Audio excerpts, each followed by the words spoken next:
Lo que estoy a punto de contarles es una historia que sacudió la industria minera global hasta su núcleo hace tan solo 8 meses. Imaginen esto. El presidente Ibrahim Traoré, de Burkina Faso, un hombre que los medios occidentales habían descartado como otro líder militar de transición, entró en su oficina una mañana y tomó una decisión que enviaría ondas de choque a las salas de juntas en París, Londres y Toronto. En cuestión de horas, los contratos mineros de miles de millones de dólares que existían desde la época colonial fueron declarados nulos y sin valor. Los precios de las acciones se desplomaron. Se convocaron reuniones diplomáticas de emergencia. Y aquí viene la parte que nadie vio venir. Funcionó. Pero esta historia no trata solo de un presidente audaz o de una pequeña nación africana. Se trata de cómo un solo acto de desafío encendió un movimiento que cambiaría fundamentalmente quién controla la riqueza mineral de África. Cuando terminen de leer esto, entenderán por qué los ejecutivos mineros aún sudan frío cuando escuchan el nombre de Traoré, y por qué sus acciones inspiraron a líderes de todo un continente a finalmente decir basta. Así que prepárense, porque lo que ocurrió en Burkina Faso no se quedó en Burkina Faso. Se convirtió en el modelo para la revolución económica más significativa que África ha visto desde la independencia. La llamada llegó a las 3:42 am, hora de París. Jean-Pierre Dubois, CEO de Sahel Gold Corporation, fue despertado bruscamente por su teléfono que zumbaba insistentemente sobre la mesa de noche. Su empresa había estado extrayendo oro en Burkina Faso durante más de 4 décadas, y las llamadas nocturnas de África Occidental generalmente significaban fallas en el equipo o disputas laborales, problemas manejables que el dinero podía resolver. Esto era diferente. Señor Dubois. La voz de su gerente de operaciones crujió a través de la estática. Nos han bloqueado. Vehículos militares. Papeles oficiales. El presidente Traoré ha nacionalizado todas las operaciones mineras extranjeras en el país. Tenemos 24 horas para evacuar a todo el personal extranjero no esencial. Dubois se incorporó en su cama, su mente luchando por procesar lo que estaba oyendo. Burkina Faso no era Venezuela ni un régimen inestable propenso a gestos dramáticos. Se suponía que debía ser predecible, cooperativo, seguro para los negocios. Tenían contratos, protecciones legales, respaldo diplomático. ¿Qué quiere decir con nacionalizado?, preguntó, aunque un creciente nudo en su estómago le sugería que ya lo sabía. Quiero decir que el presidente Ibrahim Traoré acaba de salir en televisión nacional y declaró que todas las concesiones mineras otorgadas bajo los marcos coloniales quedan revocadas. Dijo que el oro de Burkina Faso pertenece a su pueblo, no a los accionistas extranjeros. Señor, nuestra operación de 40 años acaba de terminar de la noche a la mañana.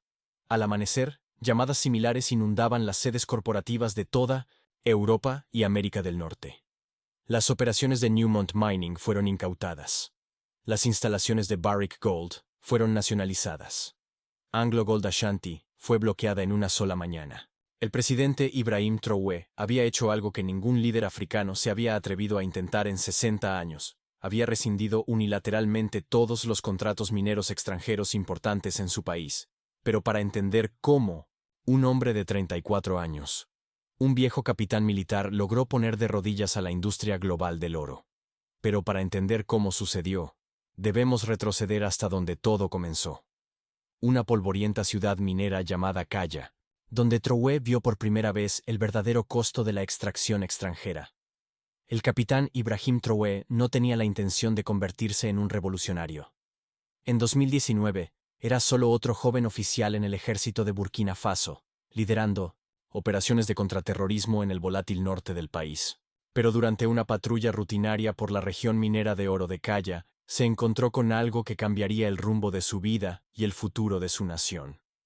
El convoy se detuvo a reabastecerse cuando Traoré notó una multitud reunida alrededor de una tienda médica improvisada. Al entrar, encontró a la doctora Aminata Kone, una médica voluntaria que trataba a los mineros que sufrían de intoxicación por mercurio. Los hombres acostados en las camillas estaban esqueléticos, sus cuerpos devastados por años de exposición a los productos químicos tóxicos utilizados en la extracción del oro. «Capitán», dijo la doctora Kone mientras limpiaba la herida infectada de un minero. «Estos hombres trabajan turnos de 12 horas en condiciones que serían ilegales en cualquier país desarrollado. Las compañías extranjeras no proporcionan equipo de protección, ni seguro de salud, ni capacitación en seguridad. Cuando los mineros se enferman, simplemente los reemplazan. Trowe se arrodilló junto a uno de los pacientes, un hombre llamado Usman que no podría haber tenido más de 30 años, pero que parecía tener 60. ¿Cuánto tiempo llevas extrayendo oro?, preguntó Trowe. 15 años, susurró Usman. Mi padre minó antes que yo. Y su padre antes que él. 3 generaciones. De mi familia hemos extraído oro de esta tierra, pero nunca hemos visto la riqueza que genera. Nuestros hijos aún caminan 5 kilómetros para conseguir agua limpia, mientras que los jefes extranjeros vuelan sobre nuestras cabezas en helicópteros. Esa noche, Trowe no pudo dormir. Caminó por las calles de Calla, pasando por las cercas de alambre de púas que rodeaban los recintos de las empresas extranjeras, pasando por los vehículos de lujo estacionados fuera de las viviendas de los expatriados, pasando por los guardias de seguridad que se aseguraban de que los residentes locales no pudieran acceder a la riqueza extraída de debajo de sus pies. El contraste era obsceno.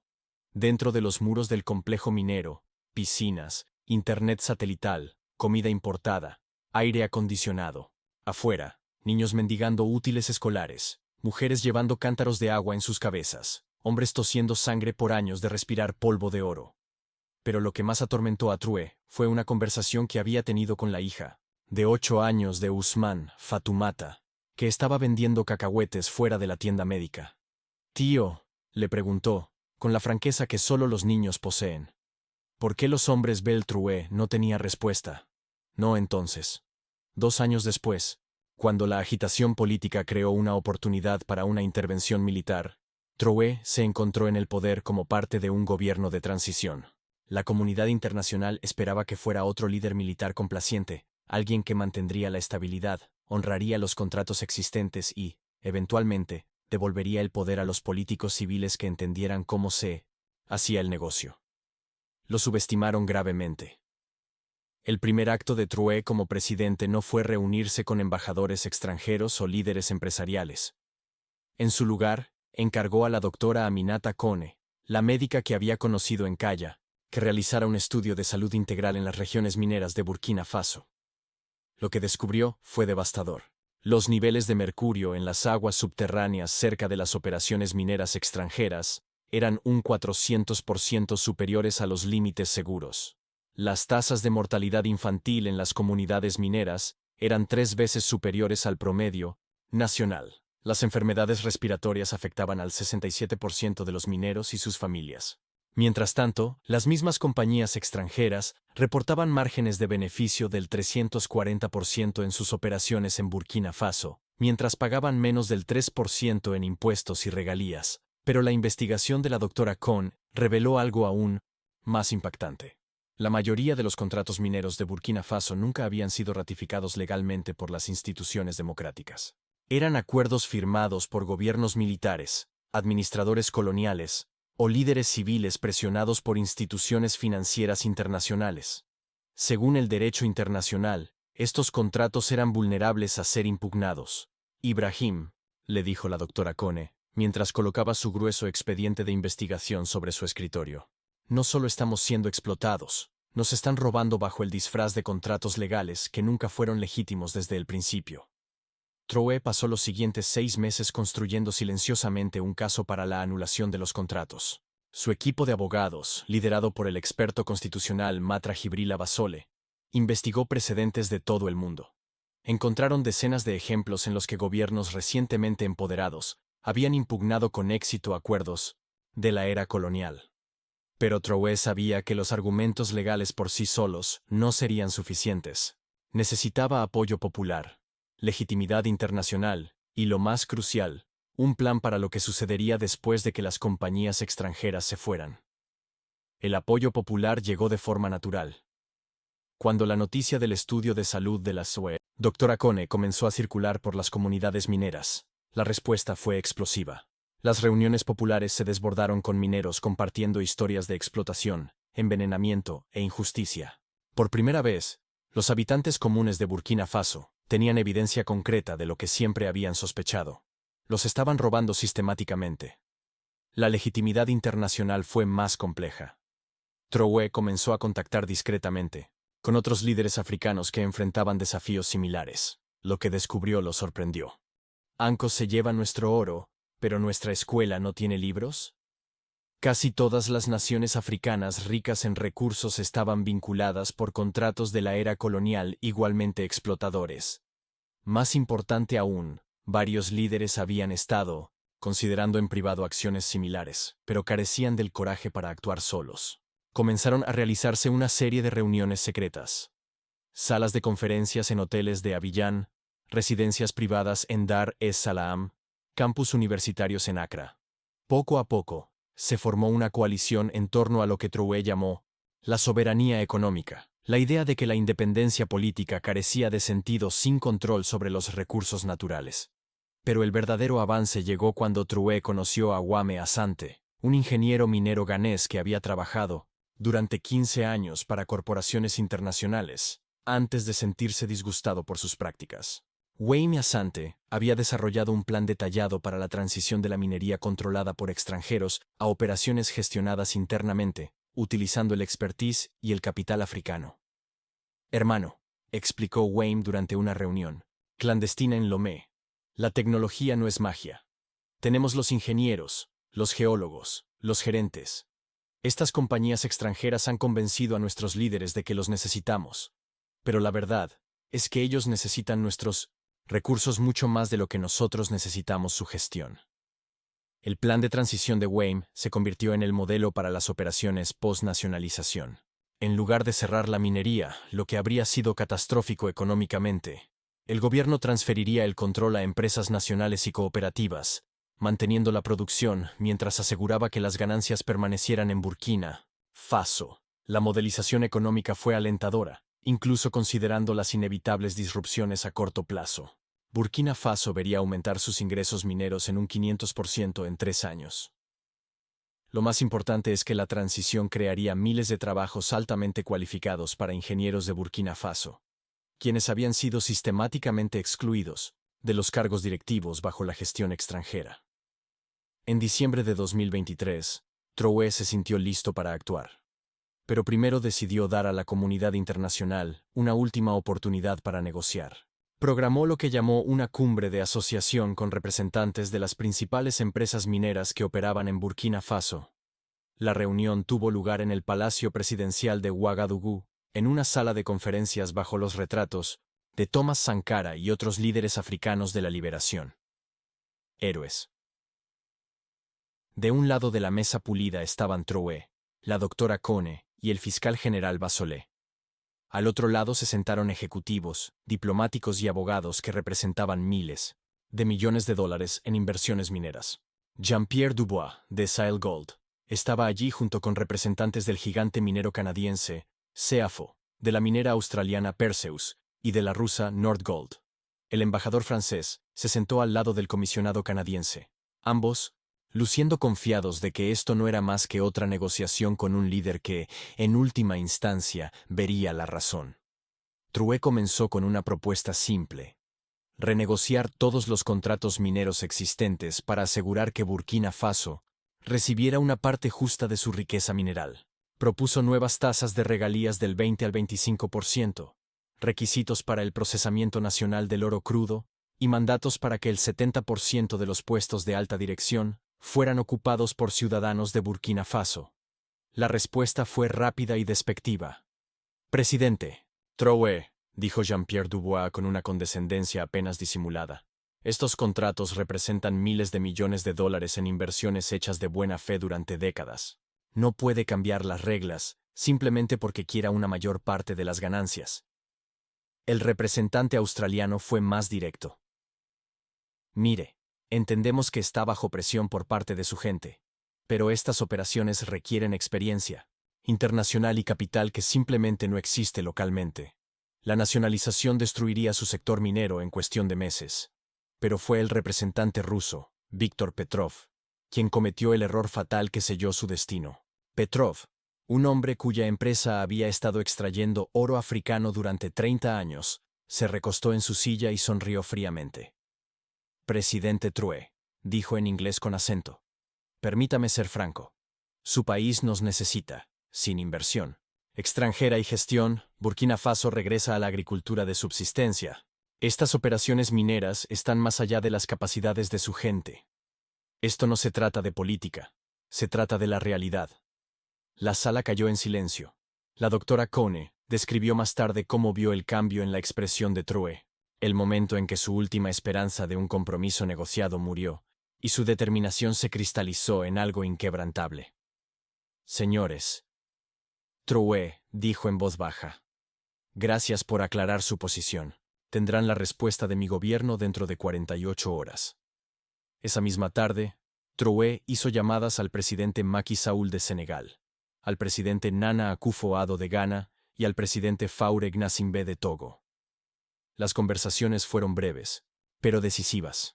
La coalición de soberanía económica de África Occidental estaba a punto de convertirse en realidad. El momento era crucial. Trouet sabía que solo tendría una oportunidad para hacer que la nacionalización funcionara. Si se movía demasiado lentamente, las empresas movilizarían presión política y desafíos legales. Si se movía demasiado rápido, la transición podría colapsar en un caos. Eligió el 15 de febrero de 2024, el aniversario del famoso discurso de Thomas Sankara, que declaró: «Quien te alimenta, te controla». El simbolismo fue intencional. Burkina Faso ya no permitiría que los extranjeros controlaran su sangre económica.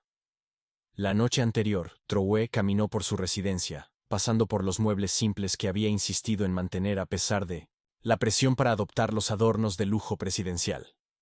Pensó en Fatoumata, la niña pequeña que había preguntado por qué los hombres extranjeros se llevaban su oro mientras su escuela carecía de libros.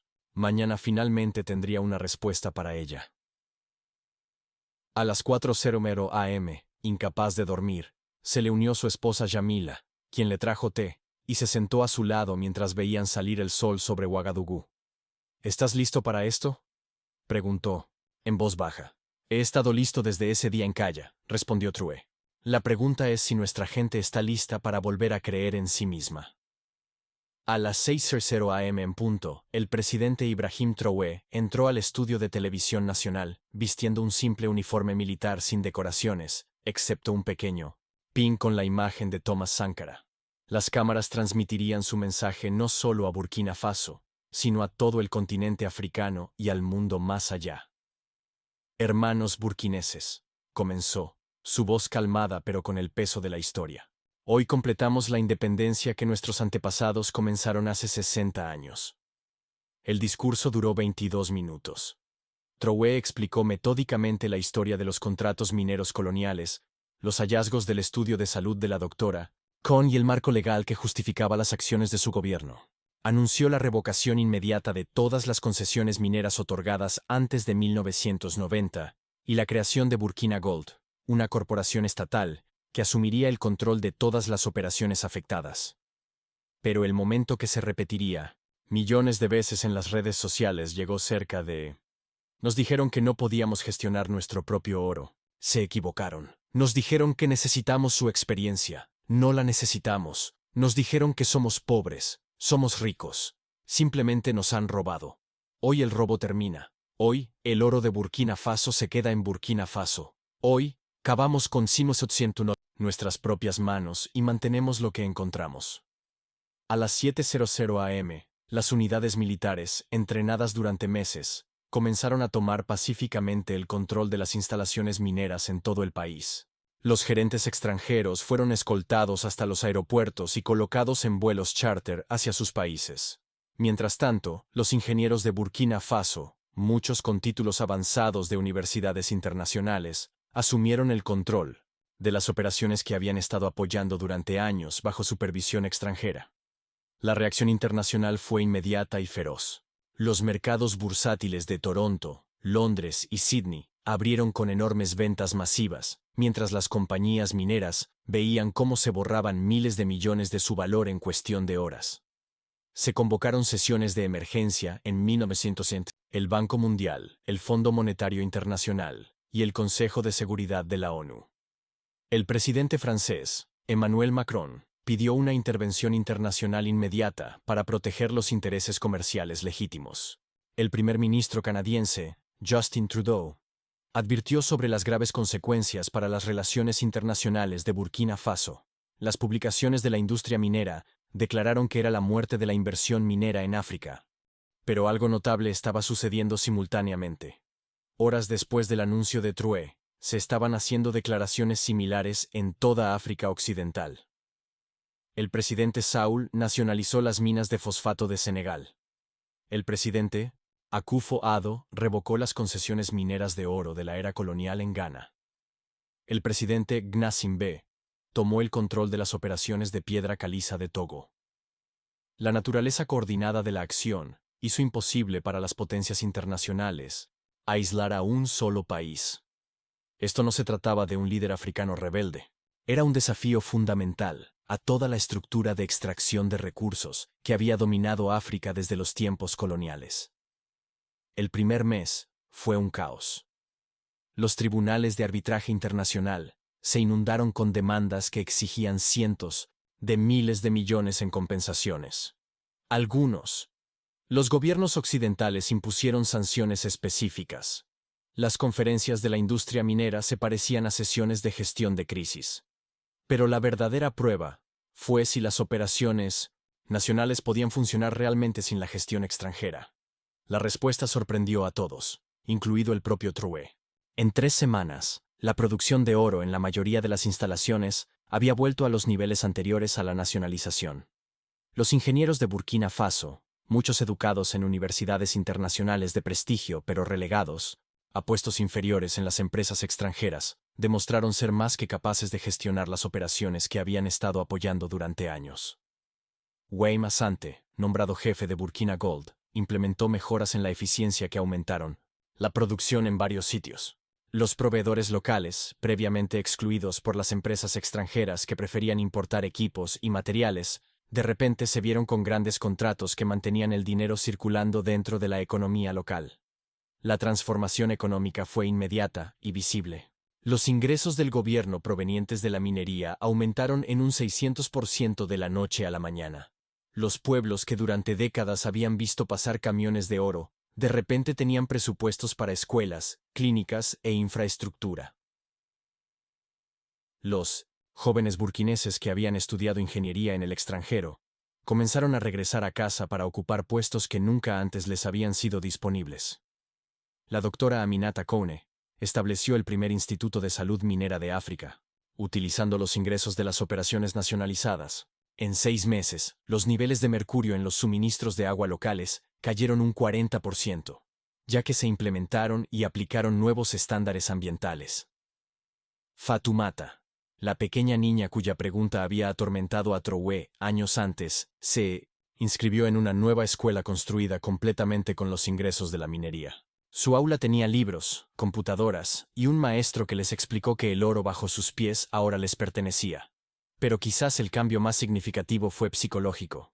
Por primera vez en la memoria viva, los burkineses comunes pudieron ver beneficios directos de la riqueza mineral de su país. La minería ya no era algo que les sucediera, era algo que ellos controlaban. La comunidad internacional tardó meses en procesar completamente lo que había ocurrido. Las amenazas iniciales de aislamiento y sanciones gradualmente dieron paso a un reconocimiento reacio de que la nacionalización era legalmente defensible y prácticamente exitosa. Los contratos mineros de la era colonial eran, de hecho, cuestionables, según el derecho internacional, y el gobierno de Burkina Faso había seguido los procedimientos adecuados para impugnar su validez. Más importante aún, las operaciones mineras estaban La producción había aumentado. Los estándares ambientales habían mejorado, y la seguridad en el lugar de trabajo había aumentado drásticamente. 6 meses después del discurso televisado de Troué, se llevó a cabo un tipo de reunión muy diferente en la misma sala de conferencias del Palacio Presidencial. Esta vez, delegaciones de toda África habían venido a aprender sobre el modelo burkinés de soberanía de recursos. La sala se llenó de ingenieros mineros, economistas y expertos legales de Nigeria, Mali, Guinea y la República Democrática del Congo. Jean-Pierre Dubois, cuya empresa había perdido su operación más rentable, concedió una entrevista a regañadientes a Le Monde, en la que admitió: «Los subestimamos completamente. Supusimos que dependían de nuestra experiencia, pero resulta que nosotros dependíamos de sus recursos y su conocimiento. Los burkineses conocían su geología mejor que nosotros. Solo necesitaban la oportunidad para demostrarlo. La vindicación fue completa cuando Usman, el minero envenenado por mercurio que Trowe había conocido en Calla, fue promovido a supervisor de turno en la mina reorganizada, donde una vez había sido solo otro trabajador desechable. Su hija se inscribió en la universidad para estudiar ingeniería geológica. Hoy, la economía de Burkina Faso está creciendo a tasas que hacen que los economistas internacionales recalculen sus modelos. El país ha pasado de ser una de las naciones más pobres del mundo a convertirse en una economía de ingresos medianos en menos de 2 años. Las universidades están expandiendo sus programas de ingeniería. La infraestructura está mejorando rápidamente, y los jóvenes que antes soñaban con migrar a Europa están eligiendo construir su futuro en casa. El modelo burkinés ha sido estudiado y adaptado por países ricos en recursos de todo el mundo. Bolivia renegoció sus contratos de litio. Indonesia implementó nuevos requisitos para el procesamiento nacional de materiales crudos. Incluso Canadá comenzó a cuestionar si sus propios acuerdos de recursos con empresas extranjeras servían a los intereses nacionales. Pero el cambio más importante ha sido la restauración de la confianza africana. Una generación de líderes, que creció creyendo que sus países necesitaban la experiencia extranjera para gestionar sus propios recursos, ha sido reemplazada por líderes que entienden que la experiencia siempre estuvo allí. Solo necesitaba la oportunidad de florecer. El presidente Trowe, ahora en su segundo año de liderazgo, dio recientemente un discurso en la Conferencia Africana de Minería, mencionando mejor bajo la gestión nacional que bajo el control extranjero. Eso capturó la transformación. Nos convencieron durante tanto tiempo de que éramos incapaces de gestionar nuestra propia riqueza que comenzamos a creérnoslo nosotros mismos. Pero la riqueza no solo se trata de oro en la tierra. Se trata del conocimiento, la creatividad y la determinación de las personas que extraen y utilizan ese oro. África siempre ha tenido esa riqueza. Solo necesitábamos dejar de regalarla. Las llamadas telefónicas siguen llegando a París, Toronto y Sydney. Pero ahora, en lugar de informes alarmados sobre activos incautados, hay consultas de empresas que quieren asociarse con las corporaciones mineras africanas en términos equitativos. La relación no ha terminado. Simplemente se ha convertido en una relación entre iguales, por primera vez desde la independencia colonial. Y en un aula en Calla, una profesora llamada Fatumata, ahora con 18 años, y estudiando para convertirse en ingeniera minera, les cuenta a sus estudiantes sobre el día en que su presidente miró a los ejecutivos extranjeros y dijo no. Les cuenta sobre el momento en que Burkina Faso decidió quedarse con su oro. Los estudiantes la escuchan con la clase de atención que solo surge cuando los niños se dan cuenta de que están oyendo sobre el momento en que su mundo cambió para siempre. Cuando termina la lección, caminan junto a la nueva biblioteca, la nueva clínica médica y el nuevo laboratorio de ingeniería. Todos construidos con oro que antes desaparecía en cuentas bancarias extranjeras. A veces, las revoluciones más poderosas no comienzan con manifiestos o ejércitos, sino con una simple pregunta de un niño. ¿Por qué los hombres extranjeros se llevan nuestro oro mientras que nuestra escuela no tiene libros? La respuesta, como demostró el presidente Ibrahim Trowe, fue que no tienen que hacerlo. Nunca tuvieron que hacerlo. Solo necesitaban a alguien lo suficientemente valiente para decir no. Y una vez que una persona dice no, se vuelve más fácil para los demás decirlo también. El oro se quedó en casa. La revolución se extendió. Y África comenzó a recordar que nunca necesitó permiso para controlar su propia riqueza. Solo necesitaba líderes dispuestos a recuperarla. Pero la historia no termina ahí. Porque lo que sucedió después hizo que incluso el propio Trowe se diera cuenta de que su audaz movimiento había desatado fuerzas mucho más allá de lo que cualquiera había imaginado.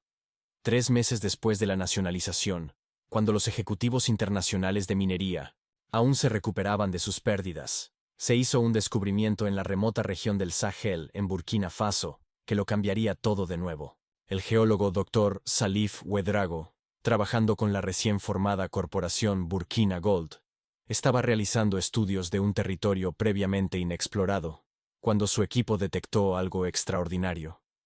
No solo oro. Muy debajo de la tierra, Roja yacía uno de los yacimientos más grandes de litio del mundo.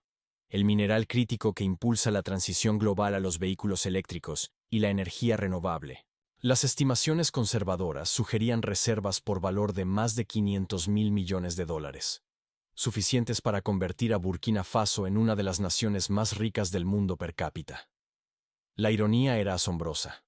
Durante décadas, las empresas extranjeras habían estado extrayendo oro de Burkina Faso mientras estaban sentadas sobre lo que podría ser el yacimiento de litio más valioso de la Tierra.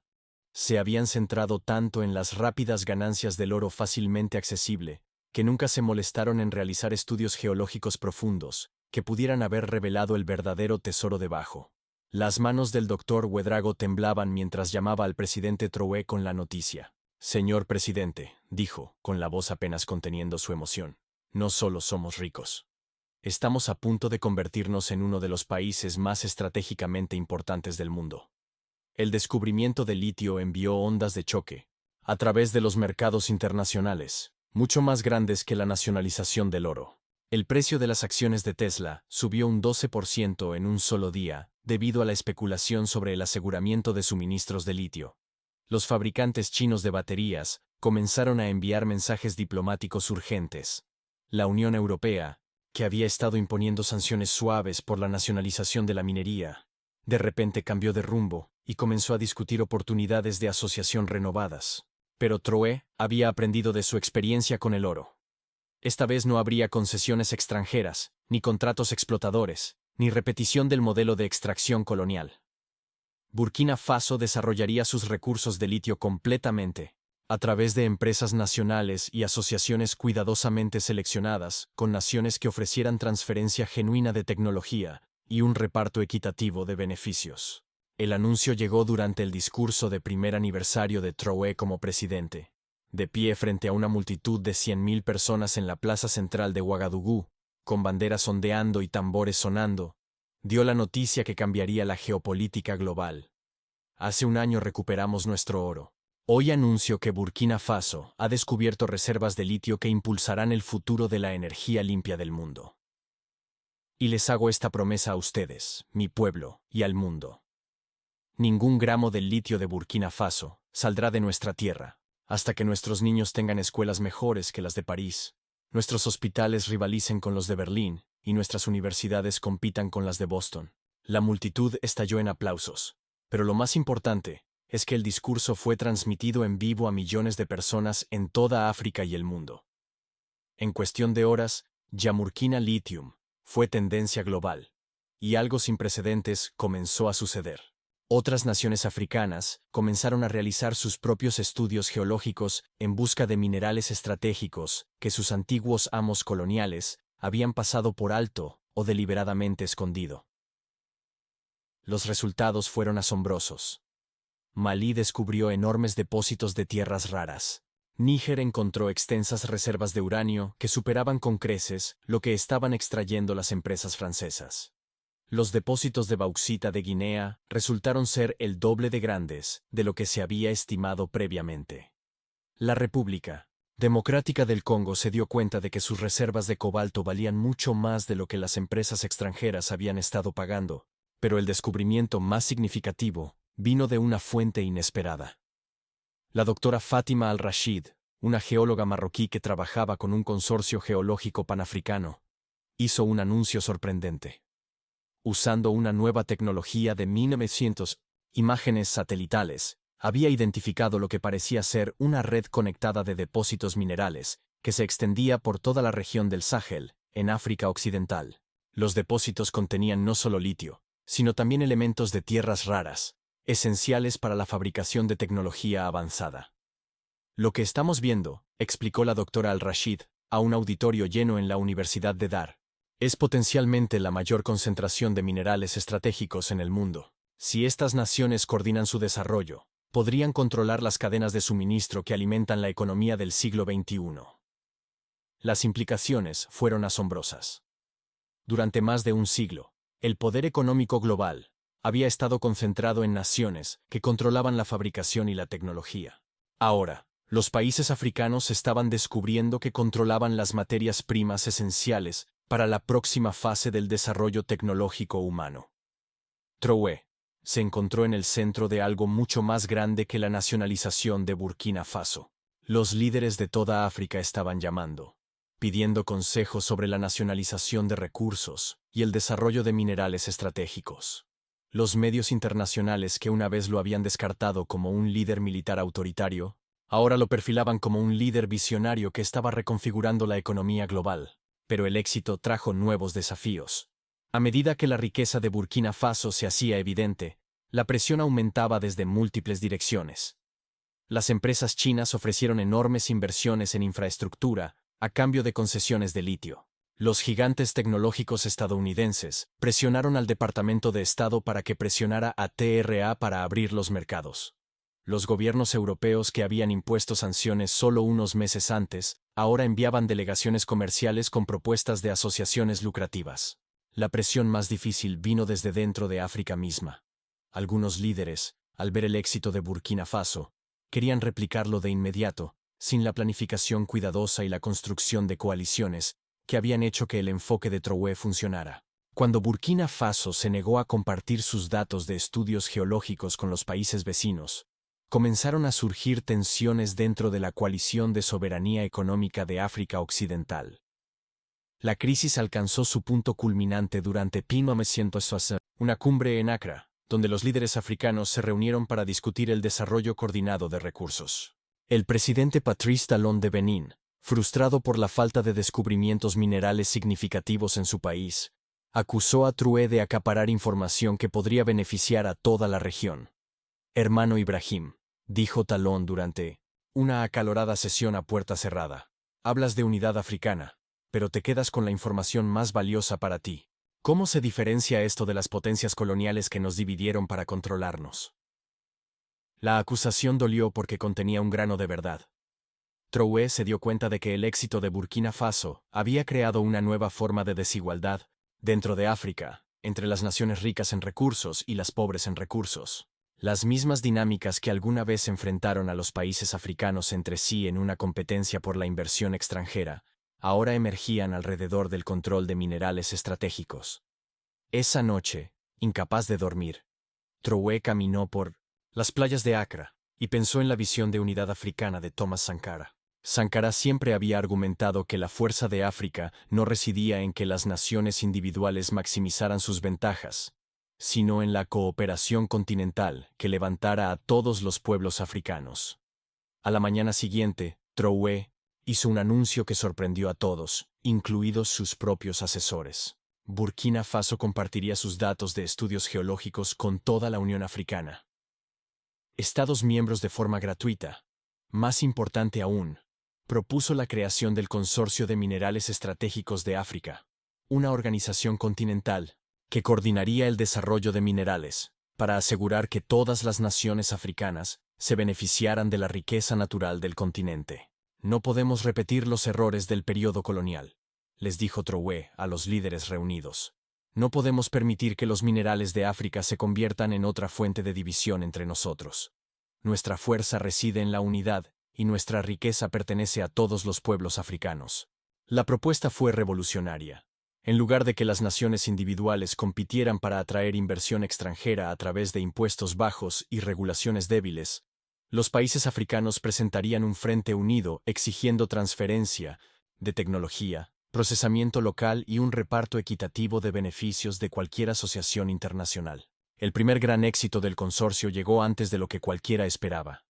Cuando Tesla y otros fabricantes de vehículos eléctricos se dieron cuenta de que necesitaban acuerdos de suministro a largo plazo de litio para cumplir con sus objetivos de producción, se encontraron negociando no con gobiernos africanos individuales, sino con un bloque coordinado que representaba todas las reservas de litio del continente.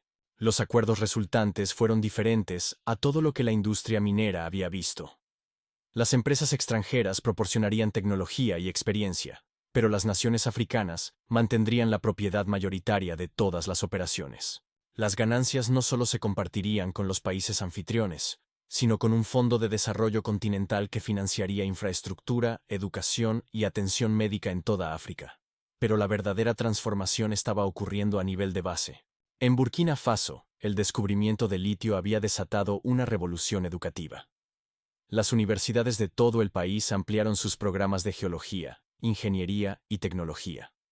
Los jóvenes burkineses que antes soñaban con migrar a Europa o América ahora se quedaban en casa para participar en el salto tecnológico de su país.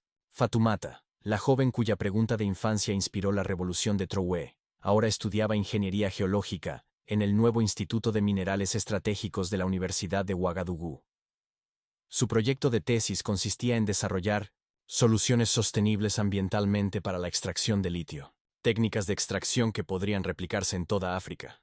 Profesor, preguntó ella durante un seminario sobre tecnología minera, ¿por qué nos ha llevado tanto tiempo descubrir estos depósitos de litio? ¿Siempre estuvieron allí? Su profesor, el doctor Ouedraogo, sonrió ante la pregunta, que resonaba con la curiosidad que había comenzado todo. Sí, siempre estuvieron allí. Pero el descubrimiento requiere no solo tecnología, sino también la determinación de mirar. Durante demasiado tiempo permitimos que otros nos dijeran qué había bajo nuestros pies. Ahora lo vemos por nosotros mismos. Los efectos en cadena se extendieron mucho más allá de África. A medida que las naciones africanas comenzaron a coordinar sus políticas mineras, las cadenas de suministro globales que habían operado durante décadas empezaron a cambiar. Las empresas manufactureras que dependían de los baratos materiales, primas africanos, se encontraron negociando con socios sofisticados que exigían transferencia de tecnología y procesamiento local. China, que había invertido fuertemente en proyectos de infraestructura africanos a cambio de concesiones minerales, vio cómo su iniciativa de la Franja y la Ruta se desafiaba fundamentalmente. Las naciones africanas ya no estaban dispuestas a intercambiar materias primas por carreteras y ferrocarriles. Querían asociaciones que las hicieran iguales tecnológicamente, no solo proveedoras de materias primas. La transformación fue quizás más visible en la República Democrática del Congo, donde el presidente Félix Tshisekedi anunció que todo el cobalto esencial para las baterías de vehículos eléctricos se procesaría internamente antes de la exportación. De la noche a la mañana, la RDC pasó de ser un proveedor de materias primas a un fabricante de productos refinados, multiplicando el valor de sus exportaciones por un 500%. Pero el cambio más profundo fue psicológico. Por primera vez desde 1900, la independencia, los líderes africanos estaban negociando desde posiciones de fuerza en lugar de debilidad. Ya no tenían que elegir entre desarrollo económico y soberanía. Ahora podían exigir ambas cosas. La Conferencia Anual de Minería Africana, que antes estaba dominada por ejecutivos extranjeros que explicaban sus planes de inversión a funcionarios africanos, se convirtió en un foro donde los líderes africanos presentaban sus visiones de desarrollo a los socios internacionales que buscaban acceso a minerales estratégicos. El discurso inaugural del presidente Trowe en la conferencia capturó la transformación. Durante siglos, el mundo vino a África para tomar lo que necesitaba y dejarnos con agujeros en la tierra. Hoy vienen en busca de asociaciones, porque finalmente entienden que los recursos de África vienen con condiciones africanas. Ya no pedimos inversión, ofrecemos oportunidades, pero solo a aquellos que nos tratan como iguales. La audiencia, una mezcla de líderes africanos, ejecutivos internacionales y emprendedores tecnológicos, escuchó en respetuoso silencio.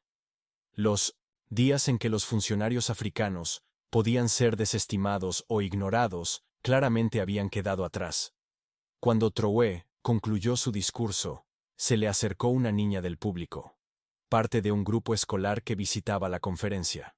Ella le recordó de inmediato a Fatoumata, todos esos años atrás en Calla.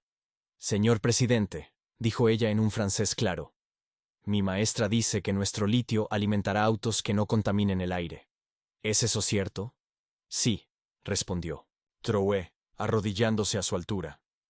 «Y esos autos serán construidos por ingenieros africanos utilizando minerales africanos en fábricas africanas. Tal vez tú seas una de esas ingenieras algún día». La niña sonrió y corrió de regreso a sus compañeros de clase, charlando emocionada sobre convertirse en ingeniera. Al verla irse, Trowe se dio cuenta de que esto no las victorias diplomáticas, ni las estadísticas económicas, era la verdadera medida del éxito. Los niños africanos estaban creciendo creyendo que podían construir el futuro. No solo proveer materias primas para que otros lo construyeran. 6 meses después, el primer vehículo eléctrico fabricado en África salió de una línea de producción en Ouagadougou. El auto, impulsado por litio burkinés y ensamblado por ingenieros burkineses, era un vehículo modesto diseñado para las carreteras africanas y los presupuestos africanos. Pero su importancia simbólica era inmensa. Representaba la transformación de África, de exportador de recursos a fabricante de tecnología. Jean-Pierre Dubois, el ejecutivo francés que había perdido su concesión minera de oro, se encontró en la inesperada posición de buscar una asociación con la corporación Burkina Gold para suministrar litio a los fabricantes de baterías europeos. La reunión tuvo lugar en la misma sala de conferencias del Palacio Presidencial, donde una vez había desestimado a Trouet como ingenuo. Dijo, con un tono notablemente diferente al de su encuentro anterior. Sahel Industries gustaría proponer una empresa conjunta para el procesamiento de litio. Ofrecemos nuestra tecnología y acceso al mercado europeo a cambio de una participación minoritaria en su corporación minera nacional. Trouet sonrió al recordar la arrogancia previa de Dubois. Señor Dubois, apreciamos su interés. Nuestro comité técnico revisará su propuesta junto con otras de compañías chinas, estadounidenses y brasileñas. Seleccionaremos a nuestros socios según quien ofrezca la mejor transferencia de tecnología y respete nuestra soberanía. El giro era completo. Las naciones africanas ya no mendigaban inversión extranjera. Estaban eligiendo socios entre los muchos pretendientes dispuestos.